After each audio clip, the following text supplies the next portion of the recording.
Olá, pessoal. Sejam muito bem-vindos a mais uma análise de questões de concurso do blog Bibliothings.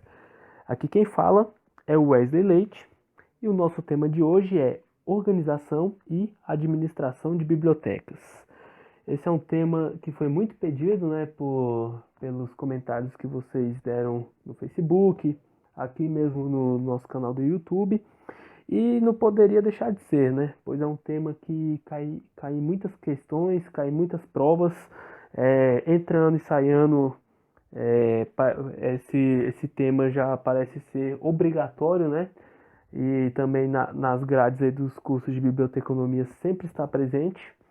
Então, nós podemos sentir a importância deste item, né?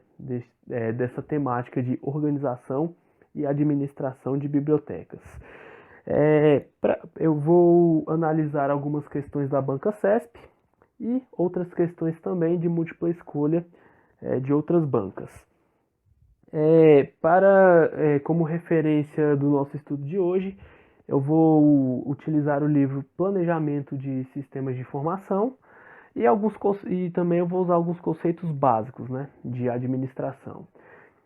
Eu vou deixar um artigo também no final da nossa análise, que este artigo ele fala sobre as 5 forças de Porter, que é um tema não muito abordado, né, em questões de concurso, mas que chegou a cair uma questão que a gente vai resolver e que é um artigo assim, mais a título de esclarecimento, né? Um artigo muito didático, de leitura muito rápida e que serve só para aumentar um pouco mais o conhecimento. Então é isso, pessoal. Eu espero que vocês gostem do vídeo, gostem da nossa análise e qualquer dúvida, crítica, sugestão, estamos aí. Vocês já sabem onde nos encontrar. Então, sem mais demora, vamos às questões. Questão 1. Diz assim: o processo de feedback, fase imediatamente posterior à fase de diagnóstico, tem como finalidade o reposicionamento dos objetivos iniciais do projeto. Essa questão está errada. O erro da questão está em dizer que o feedback ocorre imediatamente após a fase do diagnóstico. O feedback está situado na fase de controle, que é uma fase que consiste na comparação dos planos com os resultados para se verificar se foram cumpridos e para corrigir eventuais falhas na realização dos projetos. A fase de controle realiza as seguintes atividades: retomar as metas que foram estabelecidas, recolher informações sobre os resultados, comparar as metas com os resultados obtidos e corrigir as distorções ou possíveis falhas. Quanto ao diagnóstico, este é um elemento da primeira fase, o planejamento. O diagnóstico consiste em conhecer a realidade da organização. Ele deve analisar a fundo a situação da organização para identificar seus problemas, desenvolver estratégias e estabelecer as prioridades. Vamos para a próxima. Vamos agora para a nossa segunda questão.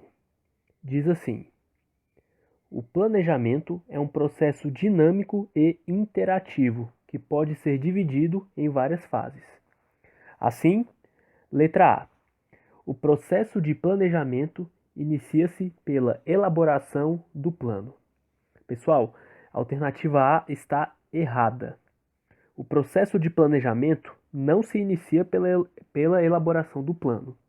O planejamento inicia-se pela definição do objeto a ser estudado, seguida da obtenção de informações que darão subsídios ao processo de avaliação desse objeto e seu ambiente, né? Ou seja, o planejamento inicia-se pelo diagnóstico. Alternativa B. O diagnóstico é a última fase do planejamento. Bom, baseado na explicação da alternativa A, podemos perceber que o diagnóstico é uma das primeiras ações, se não a primeira, do processo de planejamento. Portanto, a alternativa B também está errada. Alternativa C. As formas de acompanhamento e controle estão relacionadas à elaboração do diagnóstico.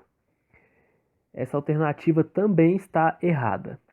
O acompanhamento e controle estão relacionados ao planejamento e execução, pois há erros que só podem ser descobertos depois de cometidos, o que gera necessidade de interferência e mudança durante a implementação da ação.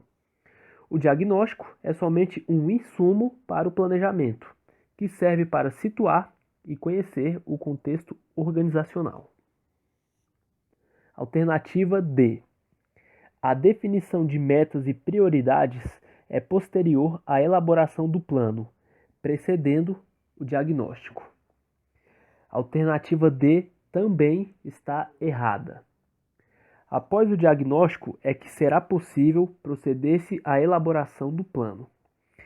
Este plano deve conter definição de metas e prioridades, previsão dos acontecimentos futuros e tomada de decisões sobre fins, meios e recursos. Portanto, nos resta a alternativa E, que é a correta. A alternativa E diz assim: a elaboração do plano é precedida pela análise dos dados e informações obtidos. E esta, como eu disse, é a questão certa, né? Após os dados e informações obtidos no diagnóstico, é que se elabora o plano.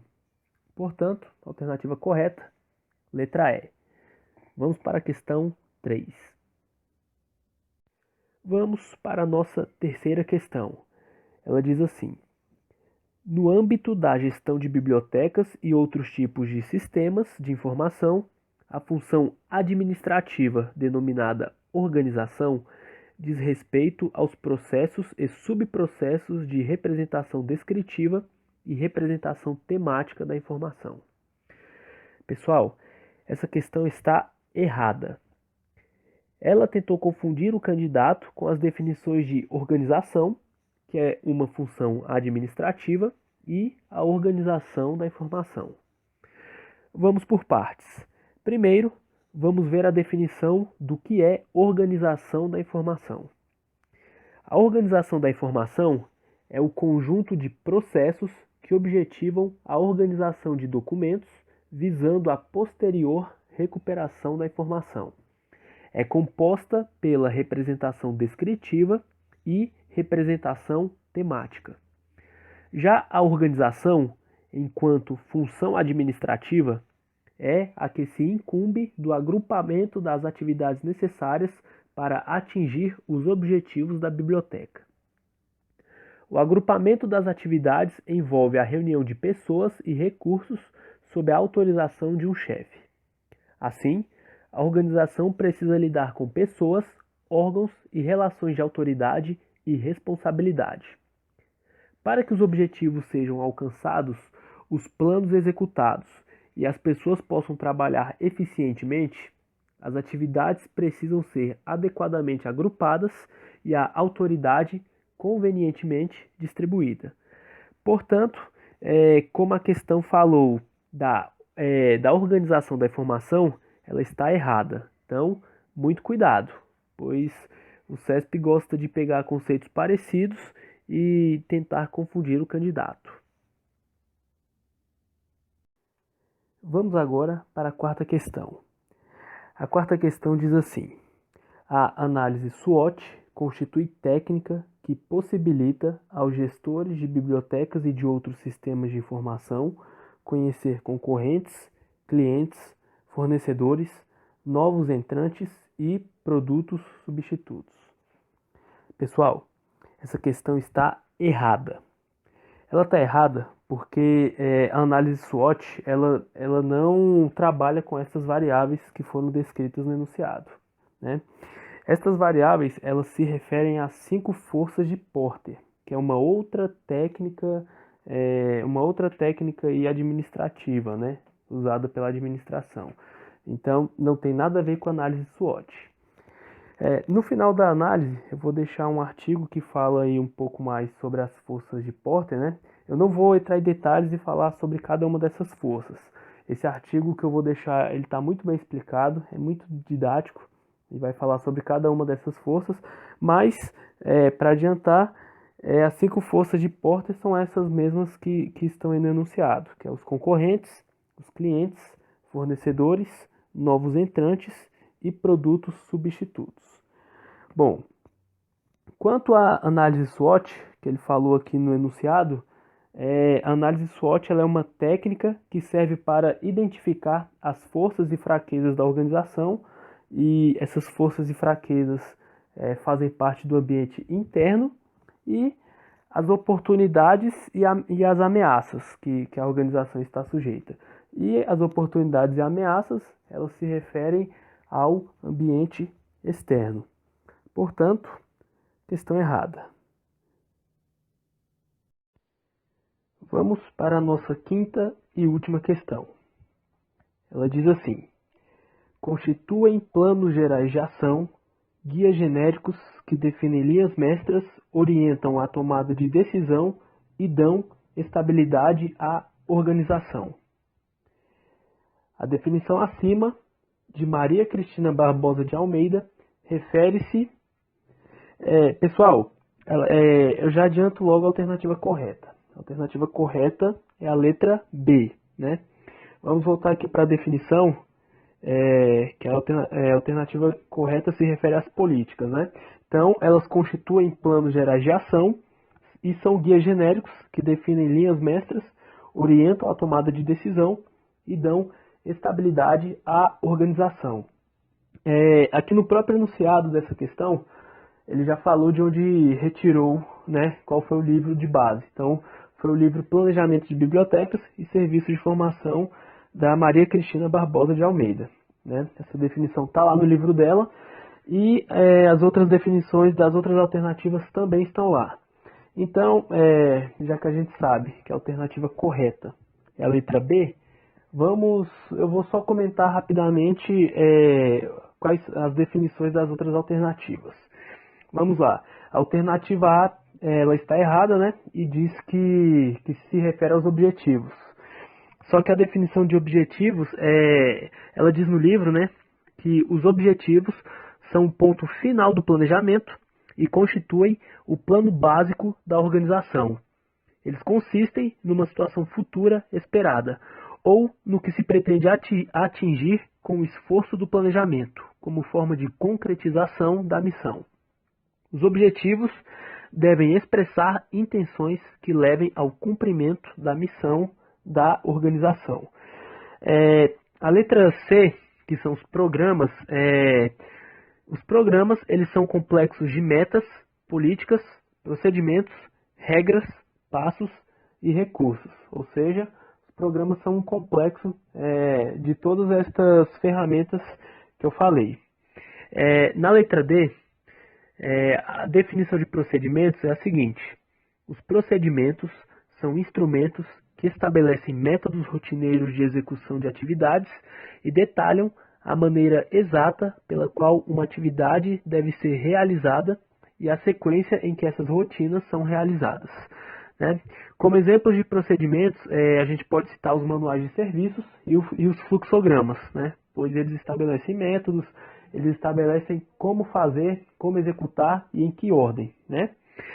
E as metas, elas, né, que é a letra E, as metas são planos expressos em termos de resultados a alcançar.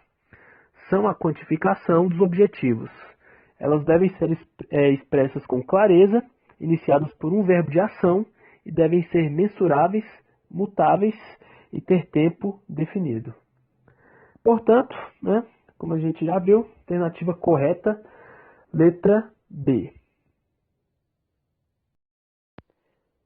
Bom, pessoal, finalizamos aí a análise de mais 5 questões e aqui estão as referências bibliográficas. Eu usei essas três obras aí, que foram 2 livros e este artigo. Na verdade, para análise das nossas questões, eu utilizei somente o livro da Almeida, que é Planejamento de Bibliotecas e Serviços de Formação, e o artigo. Este livro aqui do Hidalberto Chiavenato, que é Introdução à Teoria Geral da Administração, eu recomendo mais a leitura para quem quiser se aprofundar um pouco mais na administração. É um livro também muito bom e é um livro de linguagem clara e muito fácil. Então, muitos dos conceitos deste livro, apesar de ser um livro de teoria geral da administração, dá para adaptar para o contexto da biblioteca, pois a maioria das questões que caem são meras adaptações, né, do contexto administrativo para a biblioteconomia. O livro da Almeida, Planejamento de Bibliotecas e Serviços de Informação, é um livro que eu considero de leitura obrigatória, porque a maioria das questões são baseadas a partir deste livro. Porque também é um livro muito didático, é um livro bem abrangente e que fala com muita riqueza das funções administrativas, né? E este livro dá um enfoque principalmente no planejamento. E tem também aqui o artigo de Lima, que é As 5 Forças de Porter. Esse é o artigo que eu falei no comentário da questão, né, que caiu As 5 Forças de Porter. É um artigo também muito rápido a leitura, tá na internet, né, o link dele tá aí. É um artigo muito rápido, só que vai ajudar bastante, porque ele explica de forma bem condensada o que são essas forças. E para a cobrança em biblioteconomia, o candidato só precisa saber isso mesmo, né? Não precisa saber com muito detalhe. Então é isso, pessoal. Estas foram aí as análises, né, que fizemos hoje, as questões. Espero que vocês tenham gostado. E qualquer dúvida, crítica, sugestão, entre em contato conosco, tanto aqui no YouTube, quanto nas redes sociais e também no blog. Então, até sexta-feira que vem. Tchau, tchau.